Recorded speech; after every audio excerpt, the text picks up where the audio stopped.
Semuanya, kali ini saya akan mengambil dua sampel nantinya. Bahwasanya saya akan mewawancarai dua pekerja di tempat saya bekerja. Di mana kali ini saya akan meneliti bagaimana pekerjaan mereka dan aktivitas olahraga mereka setiap hari yang mereka lakukan. Bagaimana penelitian saya? Mari kita teliti. Terima kasih. Kali ini saya bersama salah satu karyawan yang pernah bekerja di nelayan di suatu restoran yang terkenal di Kota Medan. Bersama Ibu ini, terima kasih Bu kesempatannya. Saya ada sedikit mau bertanya tentang Ibu mengenai kehidupan sehari-hari Ibu dalam pekerjaan dan berkaitan dengan aktivitas Ibu saat dan Ibu. Nah, kalau saya boleh tahu, saya sekarang ini sudah berapa tahun? 30 tahun. Jadi di nelayan ini posisi itu apa ya? Bagian apa nih? Leader ya? Sudah berapa lama kerja di nelayan ini? 10 tahun ya? Jauh ya lama juga ya? Nah, kalau mengetahui lagi saya boleh tahu itu pada saat Ibu kerja di nelayan ada nggak masalah sakit atau timbul gejala-gejala yang mungkin merasa tidak nyaman saat bekerja? Ada nggak?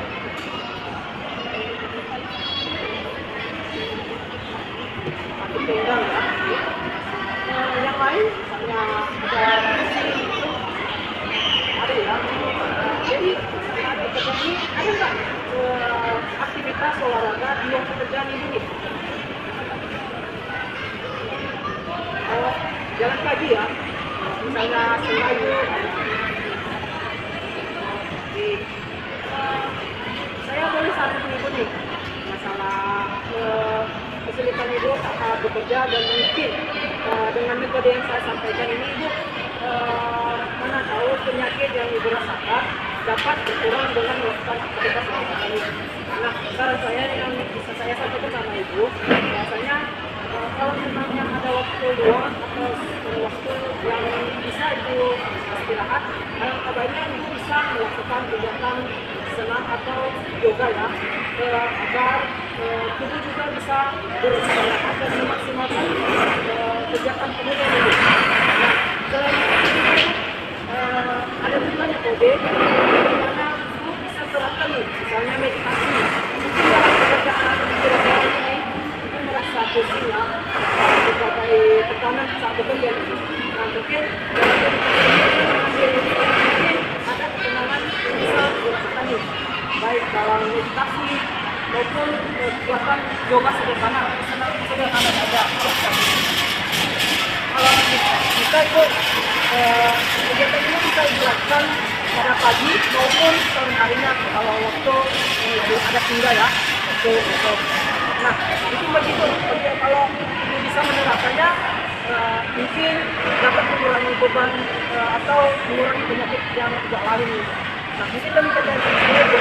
Kalau memang Ibu bisa mengikuti saran saya, mudah-mudahan dapat menyelesaikan masalah yang terjadi.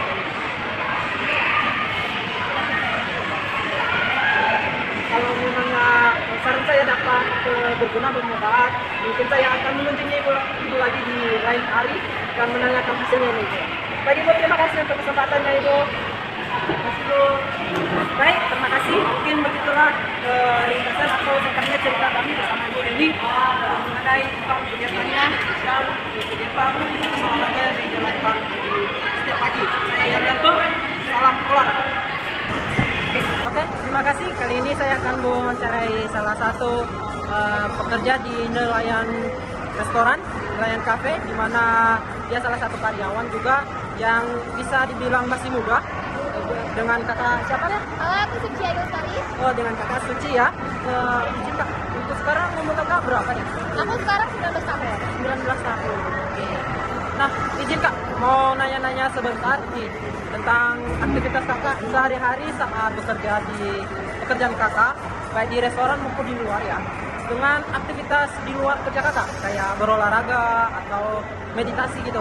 Nah, untuk keseharian kakak pada waktu kerja itu kayak mana kak?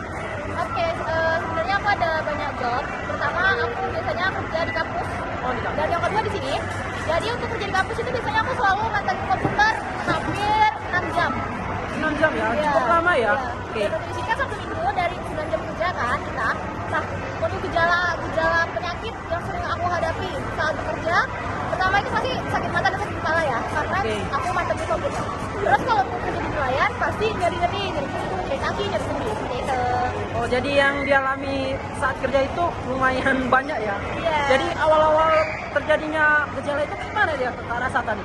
Kalau untuk yang mantengin komputer, selalu itu pasti kalau aku udah jenuh banget sama layar komputer. Nah, habis itu yang aku kerjakan itu memang agak lumayan sulit. Jadi pasti aku bakal sakit kepala. Kalau untuk di news sendiri, pasti karena tamu rame kan, makanya kita mondar mandir itu gejalanya sakit pinggang dan sakit kaki itu pasti.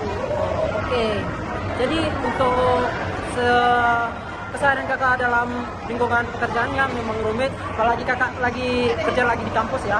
Jadi selain waktu, kalau ada waktu luang kakak nih, apa sih olahraga atau aktivitas kakak di luar pekerjaannya?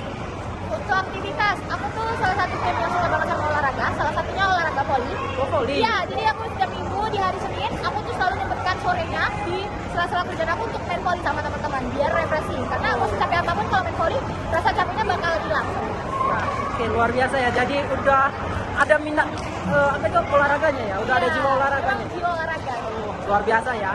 Oh, jadi selain aktivitas olahraga, kegiatan kakak selain dari olahraganya itu apa aja deh?